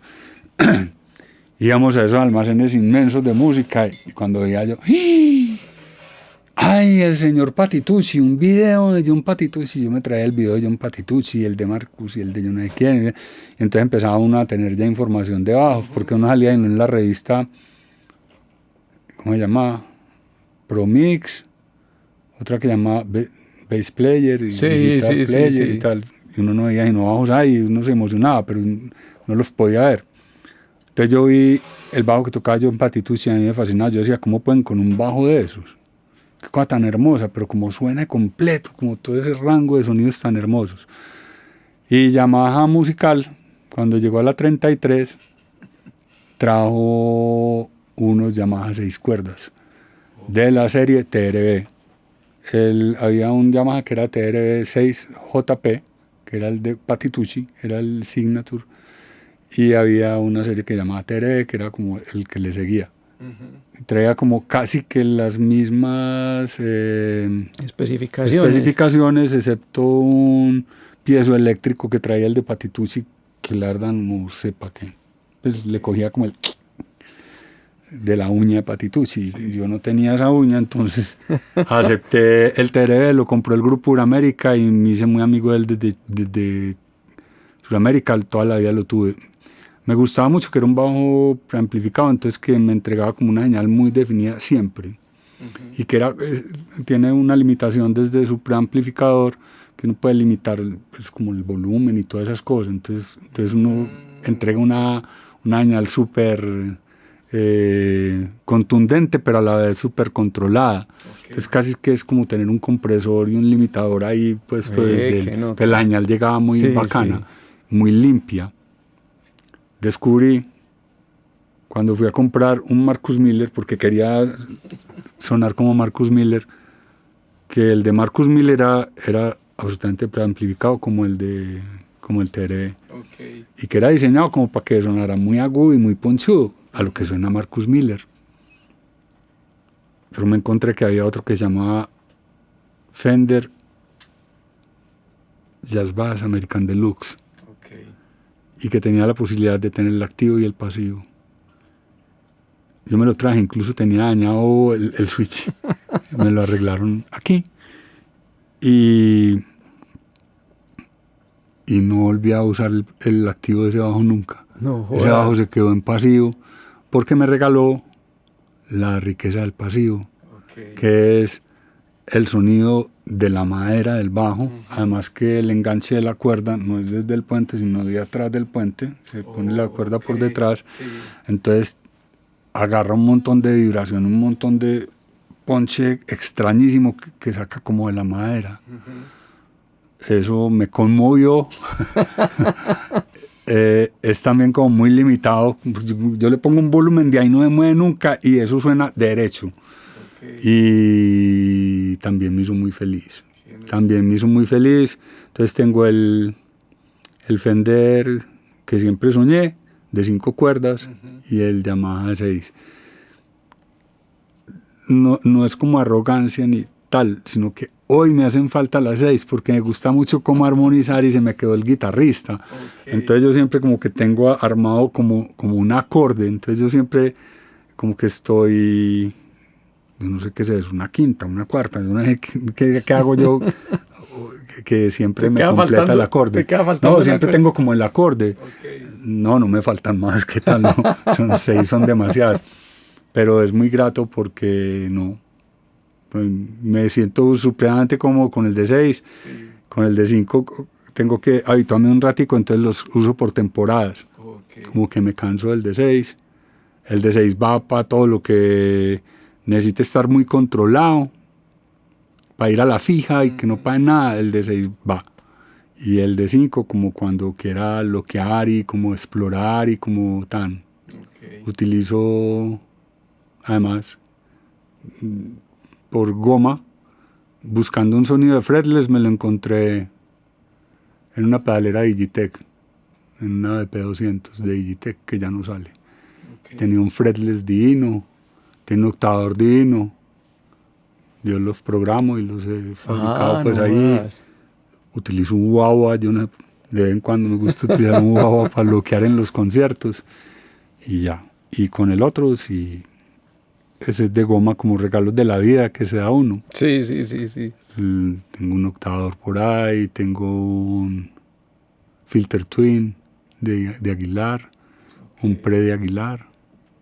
Y ahí se mantienen listos para entrar al combate, para apoyar al grupo en lo que necesite. Qué nota. No, es muy grato, muy grato. Oíste, Juancho, y de esta música que ahorita mencionaste, que hiciste muy familiar ya con canciones tuyas en lo que se llama Juancho Verdugo, ¿esa música la pensás grabar? ¿Qué planes tenés con esas canciones?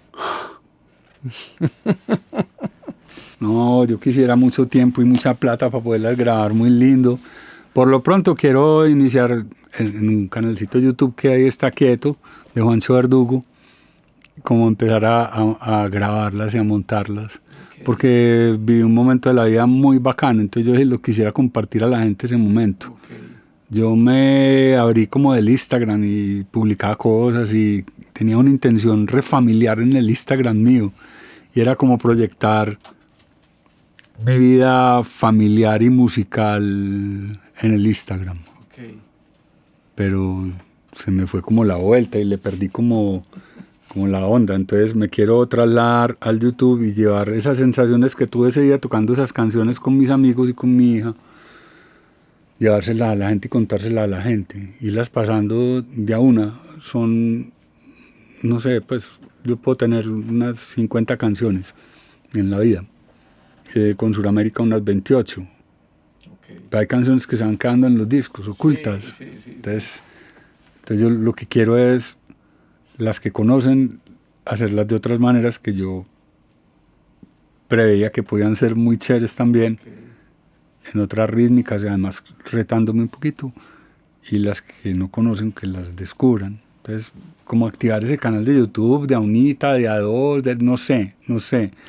Quiero eso, quiero retarme a estar en 2 o 3 escenarios de ciudad, como Juancho Verdugo y sus canciones, pues. Okay. Porque son canciones de verdad para desarrugar el alma, son canciones muy familiares, muy cercanas, con una ética, una estética y también un propósito resocial dentro de ellas, que es también como transformar un poquito a la gente y la mentalidad de la gente. Qué nota, Juancho. O sea, de verdad que escuchándote todo lo que has contado, confirmo cosas que desde que te conozco y las veces que hemos interactuado y conversado, o sea, toda esa sensibilidad tuya humana, vos de verdad lo vivís totalmente a través del Grupo Suramérica, esto que estás contando, a través de tu familia. Yo conocí a Isa este año y veo mucho de vos en Isa. Y de verdad que me parece, o sea, has dado un testimonio de una forma de vivir la música demasiado honesta y demasiado real, que yo siento que muchas veces uno se pierde como en esa ilusión de otras cosas más comerciales y como... Pero escucharte y siempre como tan aterrizado con el polo a tierra, como con la verdadera razón por la que uno... O sea, el día que yo me enamoré de la música fue por lo que eso me hizo sentir. Sí, claro. Esa Toledo. y uno va creciendo y va recibiendo otra información y se empieza a olvidar eso. De que sí, uno, claro. que uno, la esencia. Esa esencia. Y qué nota que vos has transcurrido o has escrito tu historia musical y siempre como tan centrado en la honestidad, en el amor, en ser genuino, ¿cierto? Y me parece que eso para mí fue de lo más bacano que pudiste haber dicho, porque con tantas cosas que pasan hoy, la música, yo a veces siento que la música hoy en día se volvió una cosa demasiado desechable, como un vehículo para buscar fama o reconocimiento en redes sociales. Sí. Y qué nota escucharte decir que el Grupo Suramérica llena de escenarios simplemente porque es genuino, ¿sí me entendés? Impactante, pues me pareció una nota. Hombre, Juancho, no, yo te quiero agradecer por haber sacado el rato de venir acá a conversar. Espero que se sigan repitiendo las tertulias. Sí, claro. Que me encantaría escuchar eso que estás haciendo en ese formato tuyo ya como Juancho Verdugo. Me parecería súper bacano. Si algún día quieres grabar, esta también es tu casa. Pregúntame. La casa de los Verdugo. Entonces, hombre, Juancho, no, súper bacano. Gracias de verdad por haber venido, contar tu historia y no, ojalá que nos sigamos viendo por ahí. Lelo, a vos gracias, al Volta Studio gracias, a tu voz gracias, porque es una voz auténtica además. Muchas gracias. Yo no la oigo a nadie más. Ayer lo conversaba con mi hija oyendo la última canción de Popcorn. A esta casa por recibir a mi hija. Nada, ser buenos seres humanos, auténticos, éticos.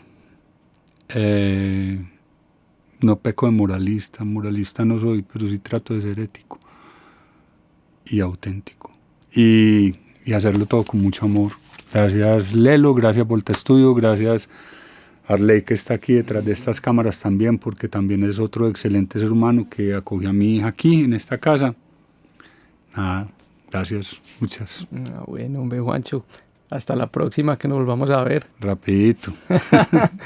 Bueno, amigos, chao, nos vemos en un próximo episodio del Voltaverso. Chao, chao. Chao.